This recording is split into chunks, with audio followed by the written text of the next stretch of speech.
Now we're going to be starting another session with founders and leaders for Forum. We welcome in here Professor James Cooper and Kashyap Kompella. They're co-authors of a fantastic book of A Short and Happy Guide to Artificial Intelligence for Lawyers. And before we dive in, let's ask them, first of all, how does the book came all about and what do you see the shifting and changing with AI and the law? Well, thank you, Isabella. It's a joy to be here. Thank you. Joy to be here with Kashyap in the same room. He flew in from India last night. We're in San Diego, and we're starting a course called AI and Law for at the law school where I teach, California Western, here in San Diego. And to answer your question directly, because it's such an inflationary time, there are actually two books. The one you mentioned, AI for Lawyers, and the one that just came out from the same publisher, America's leading legal academic publisher, Short and Happy Guide to AI, Governance and Regulation, also from West Academic Press. And our publisher would be angry if I didn't say they're available on Amazon.com. Okay, how do we write these books? Came about. We actually met through Davos Worldwide when it was called Digital Davos. And about 4 years ago? 4 years. Yeah.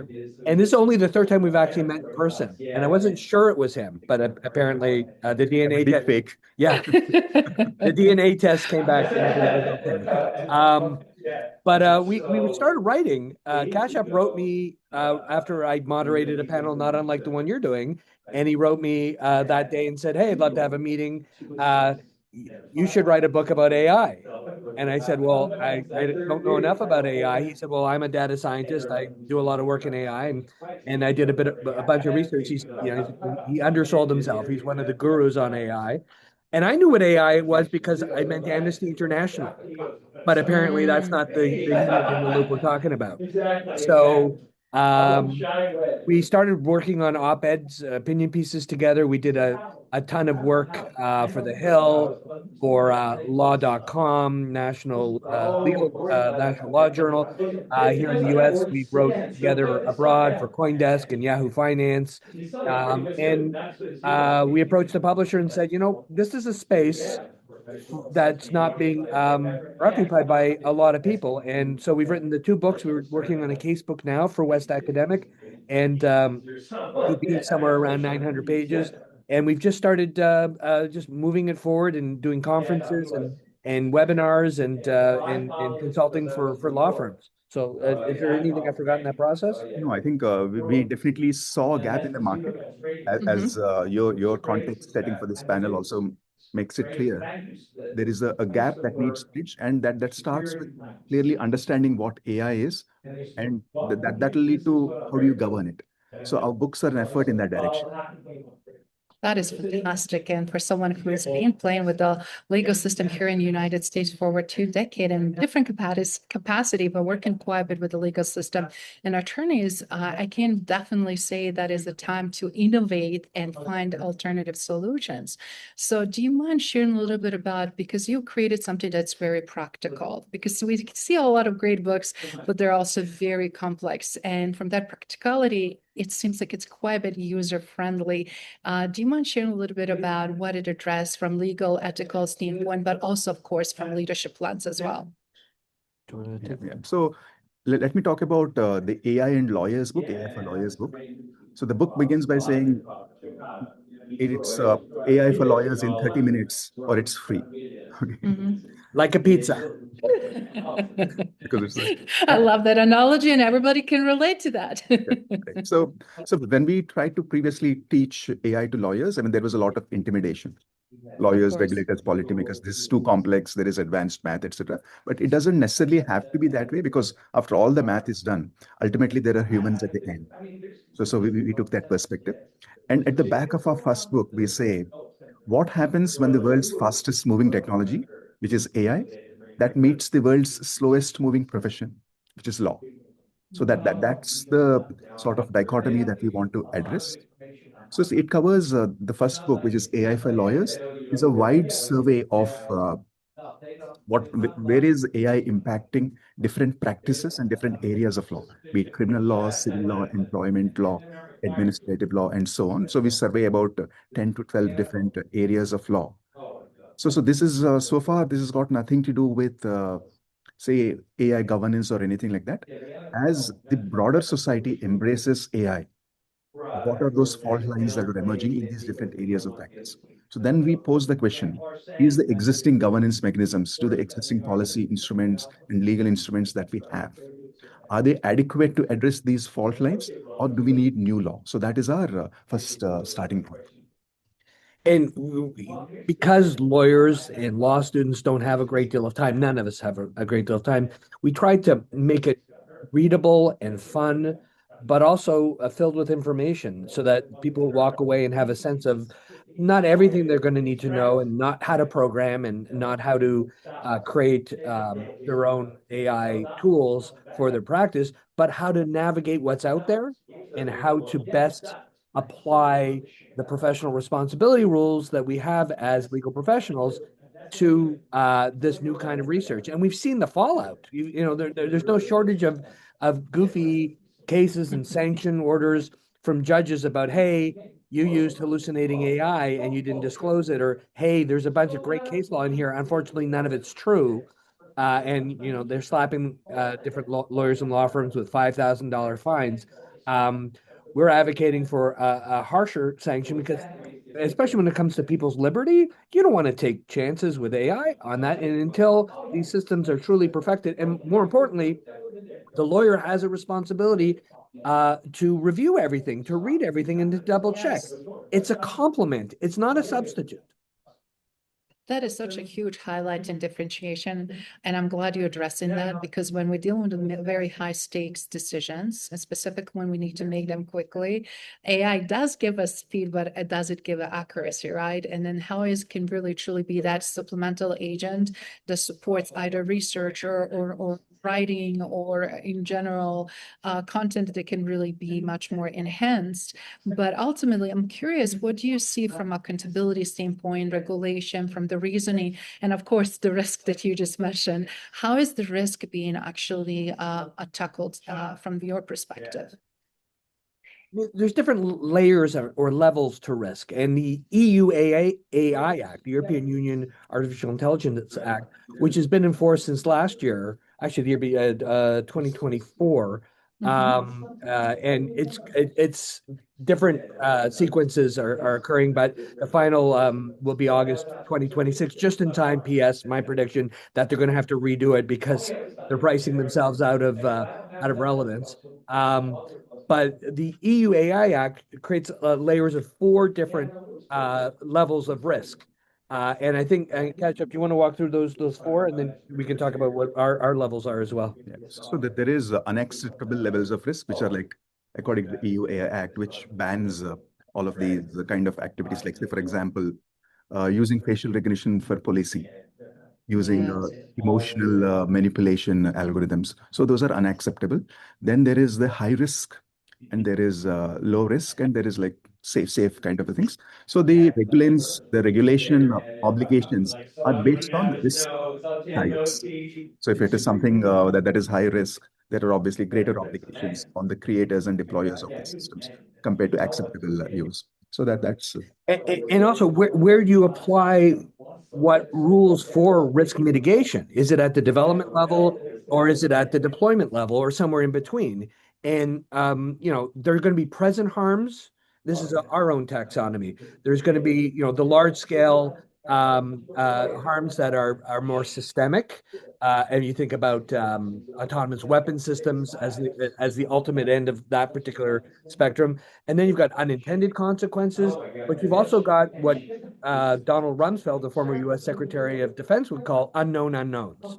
And we don't know what we don't know yet. And so we always have to keep that in mind as well. And the key part is, and this is where some countries have an advantage in a more market authoritarianism context, where you need a license to deploy in the People's Republic of China, for example, versus the US, which is more Wild West. And that's like deploy, and then we'll figure it out later in terms of regulation.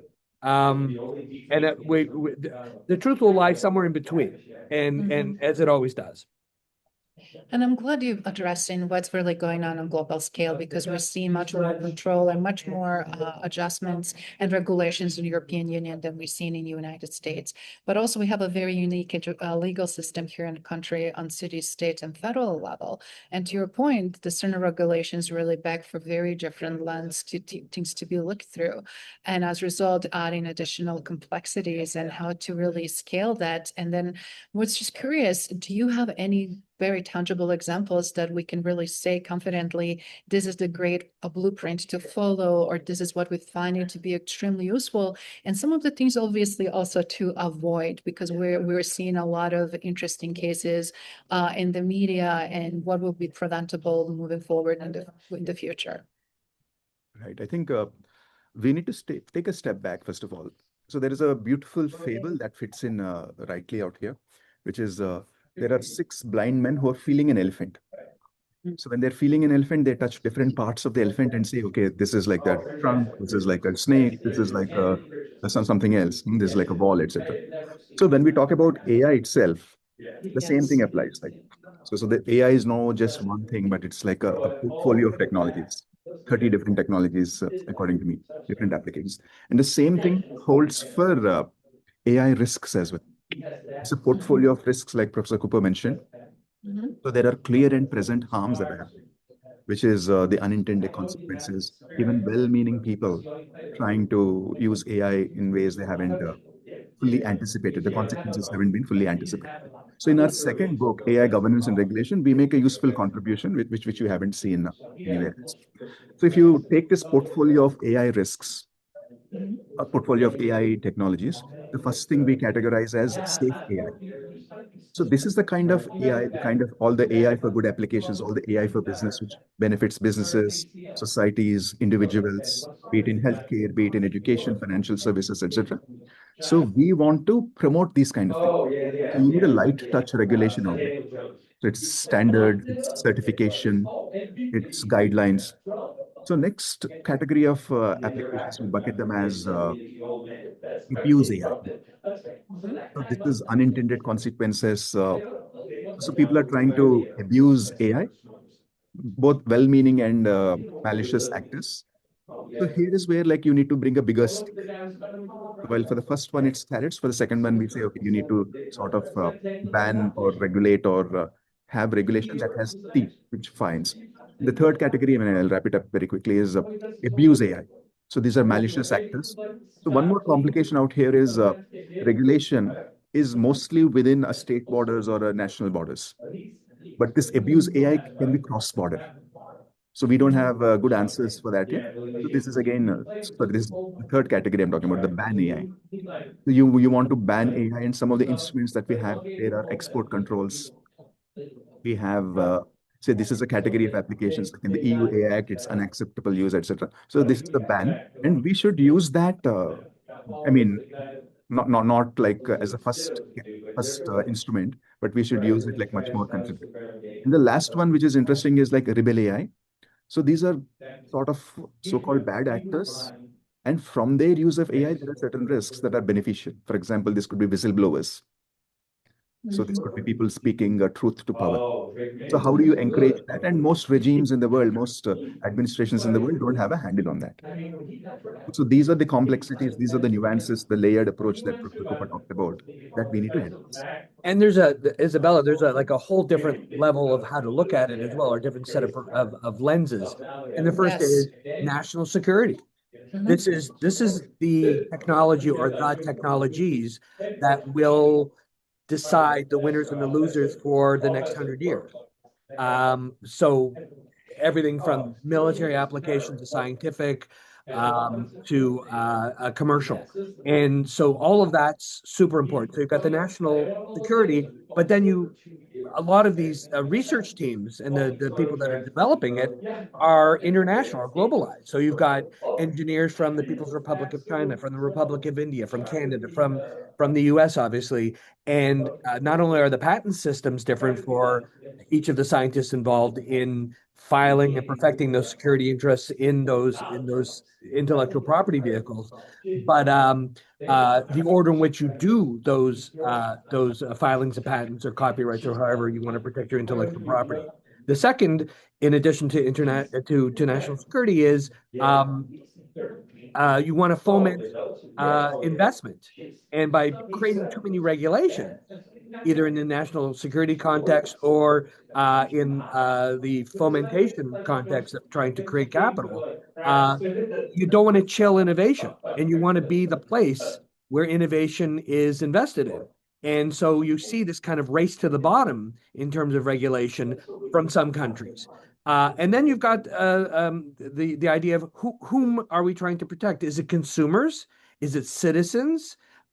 Because we saw this in discussions about the metaverse as well, because you'll get neutral spaces in the metaverse as an example, and you might have a Russian national meeting an American citizen, and something bad happens in a virtual context.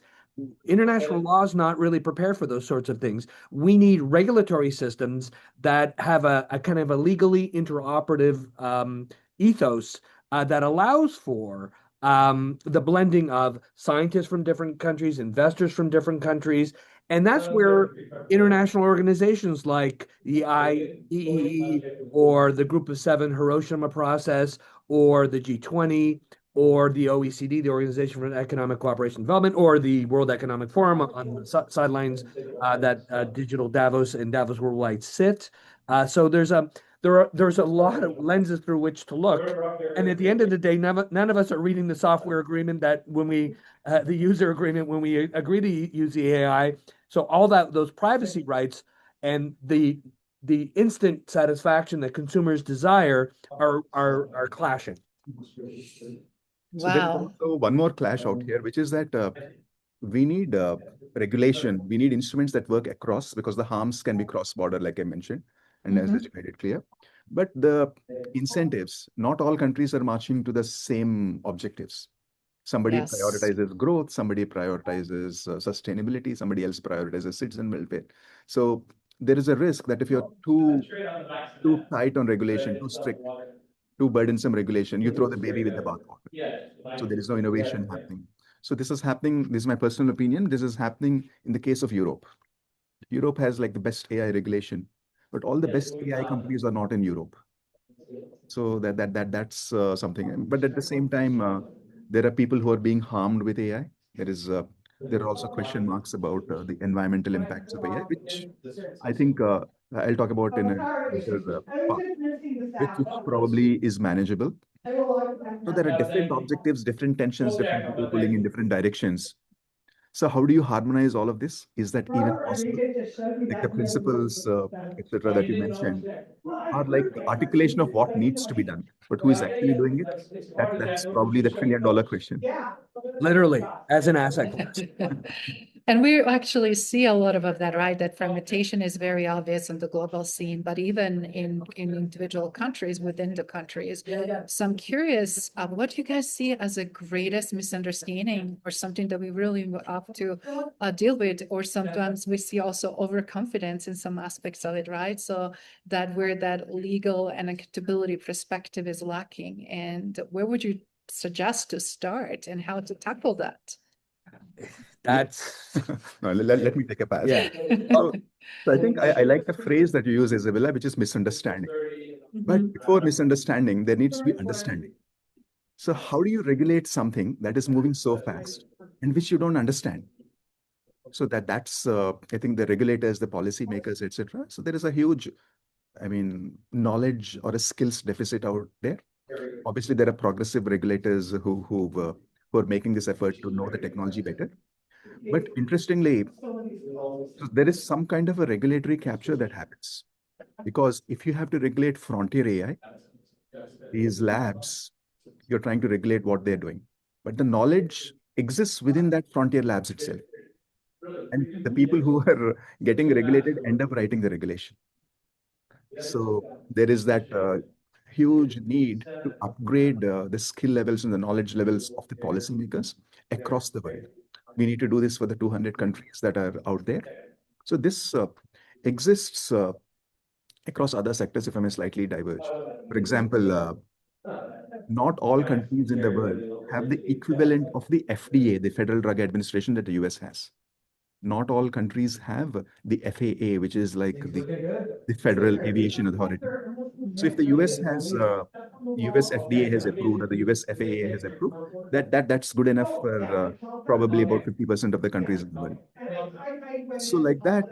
So from a US point of view, there is a lot of from the US and EU point of view, the regulators are ahead of the curve compared to the rest of the world.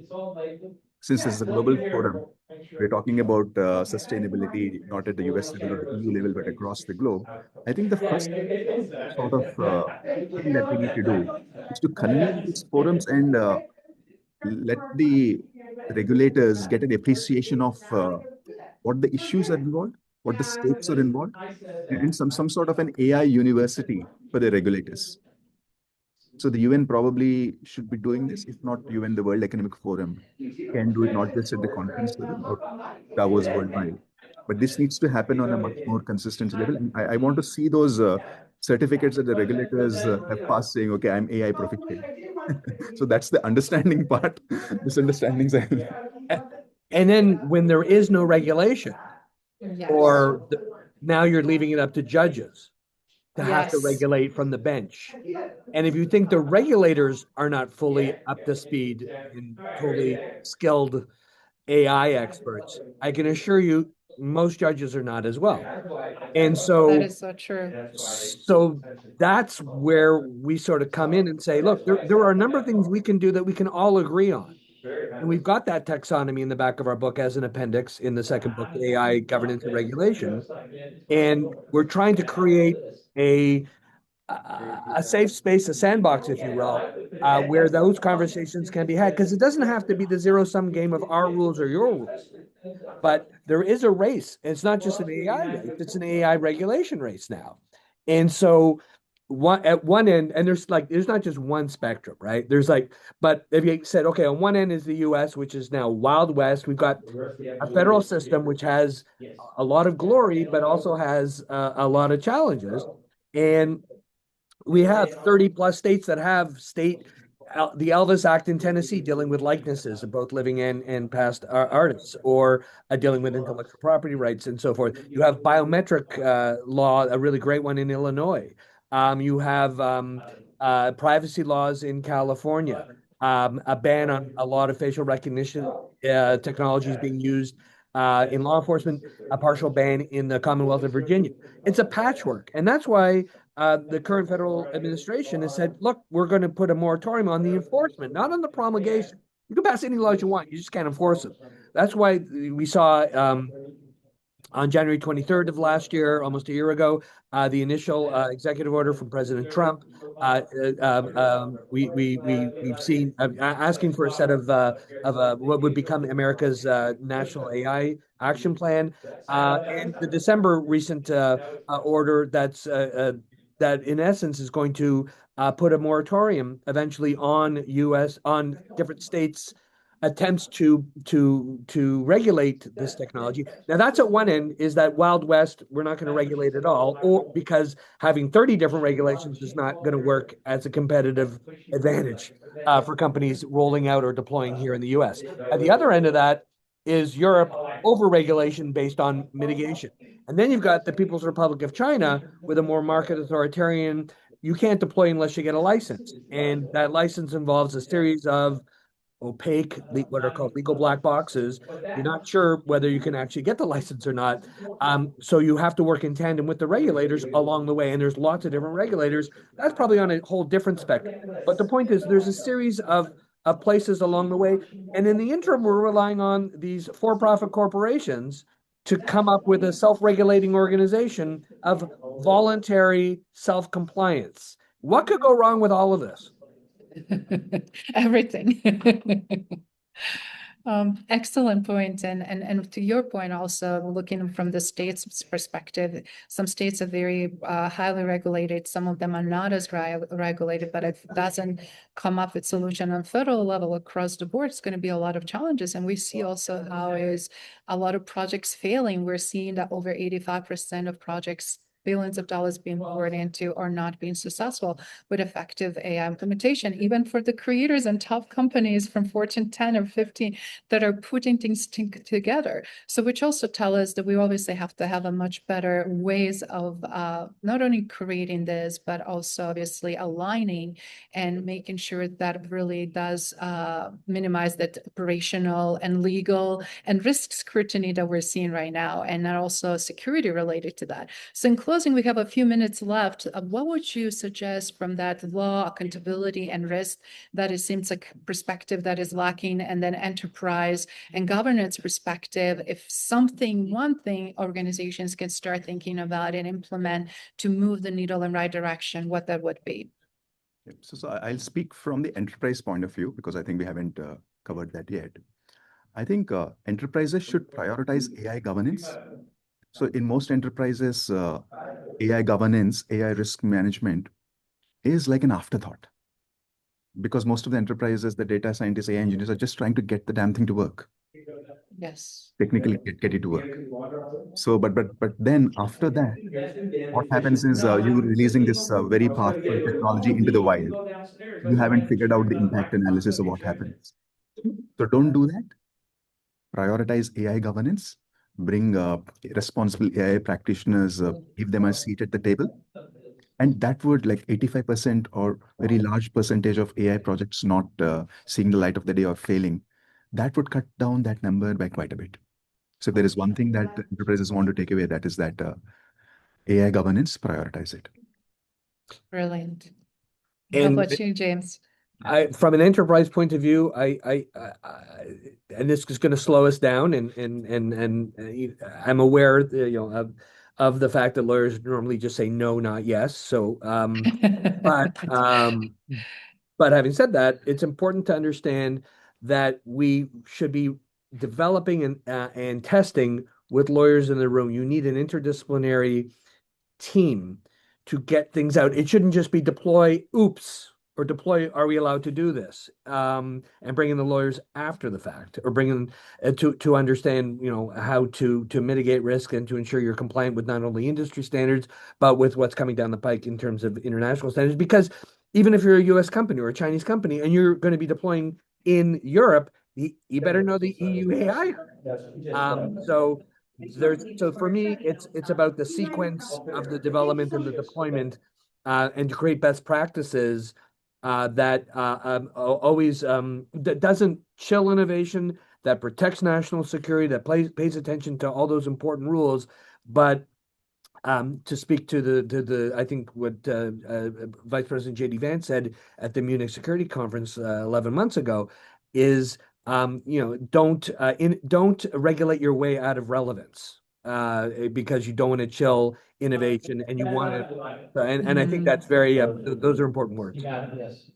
Excellent, gentlemen. And one more last minute, obviously, human impact. I feel like that is the least being addressed. And everything we're talking about obviously doesn't deal with technology itself as much as does with change in human element. Any comments on that? I think AI is definitely like a double-edged sword. So we should not use AI to widen the digital gap, but we should use it to bridge the digital gap. So let us put AI to work not just in the interests of capital. AI should serve not just capital, but we need to figure out ways how it can serve the entire humanity, the different stakeholders, citizens, consumers, the civil society, the NGOs, of course, enterprises, and the people who are making these things as well.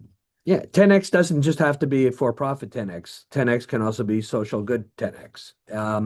And so women's collectives, student groups, and the traditionally marginalized and dispossessed, this is an amazing opportunity for access to justice. And it doesn't have to, as Kashyap rightfully said, create a bigger gap in the digital divide. And let's use this technology in so many other ways other than just making certain companies even their shareholder wealth increase. We're not against that at all, but bring lots of it's about stakeholders, not necessarily just shareholders.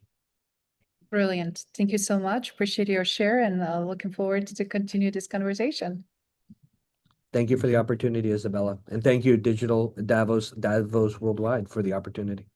Thank you.